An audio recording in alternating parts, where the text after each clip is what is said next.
Il était une fois, un jeune homme travaillait dans une usine. Son mentor, un ancien technicien, lui a appris à parler moins, à faire plus et à ne jamais cesser de développer ses compétences dans tous les aspects du fonctionnement de l'usine. 10 ans plus tard, le vieil homme prend sa retraite et le jeune homme devient lui-même technicien.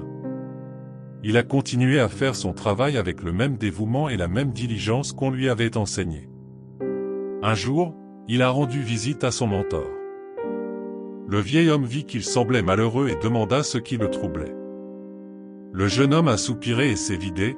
« J'ai suivi vos instructions à la lettre pendant toutes ces années. Peu importe sur quoi je travaille. Je me tais et je me concentre sur le travail. Je sais que j'ai fait du bon travail à l'usine et que j'ai acquis toutes les compétences qui peuvent y être acquises. Ce que je ne comprends pas, c'est que les gars qui n'ont pas mon expérience ou mes capacités ont tous été promus, alors que je gagne encore aussi peu qu'avant, quand j'étais votre apprenti. » Le vieil homme lui demande: « Êtes-vous sûr d'être devenu indispensable à l'usine ?» Le jeune homme hocha la tête en répondant oui. Le vieil homme faisait les 100 pas pour réfléchir.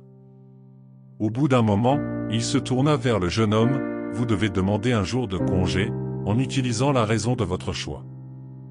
Il est temps pour vous de vous accorder une pause. » Le jeune homme fut surpris par ce conseil, mais plus il y réfléchissait, plus il avait du sens.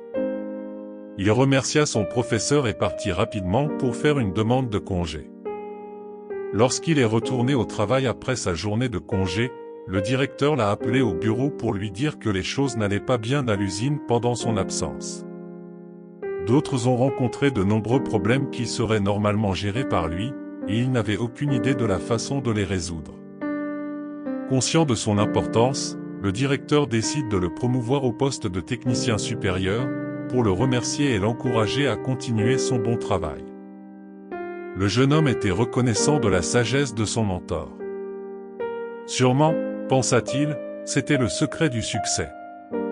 À partir de ce moment-là, chaque fois que le jeune homme sentait qu'il méritait plus que ce qu'il recevait, il prenait un jour de congé. Quand il revint le lendemain, la situation s'améliorait à sa satisfaction. Ce schéma s'est poursuivi pendant des mois. Un jour, le jeune homme s'est rendu compte qu'on l'empêchait d'entrer dans l'usine. À sa grande surprise, il a appris que son employeur l'a licencié. Il ne pouvait pas le croire. Avant de continuer l'histoire, nous voudrions vous informer que nous avions préparé une série de ces genres de vidéos qui vont être publiées sur la chaîne dans les jours à venir.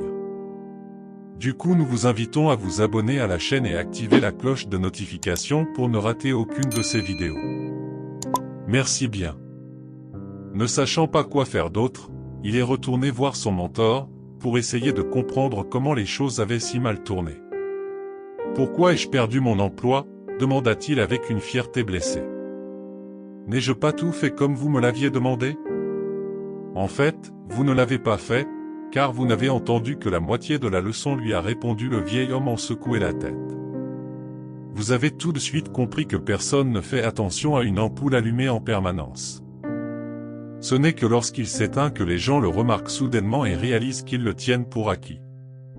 Vous étiez si désireux d'appliquer cette compréhension que vous êtes parti avant d'entendre la seconde moitié. Au fur et à mesure que le mentor parlait, le jeune homme commença à se rendre compte qu'il avait fait une grosse erreur et demanda à son mentor: « Quelle a été la seconde moitié ?» Le mentor lui répond en disant: « La seconde moitié, plus importante que la première, est la prise de conscience que si une ampoule s'éteint fréquemment, elle sera tôt ou tard remplacée par une autre plus fiable. Qui veut une ampoule sur laquelle personne ne peut compter pour s'éclairer? Si vous voyez dans la vie et dans votre vie, vous avez des amis et des membres de votre famille, que vous tenez pour acquis, ils sont toujours là pour vous. Que se passera-t-il si un jour ils ne sont plus là? N'attendez pas un tel jour, pour réaliser soudainement à quel point ils sont importants pour vous. Remerciez-les aujourd'hui, pour la chance de les avoir dans votre vie. Aussi ne vous laissez pas pris pour acquis, mais en même temps, faites votre travail et ne vous arrêtez pas tout ce que vous faites, simplement parce que cela ne se passe pas comme vous le souhaitez. Trouvez l'équilibre dans la vie et la vie vous récompensera en vous redonnant le solde. Merci d'avoir regardé cette vidéo et restez bénis.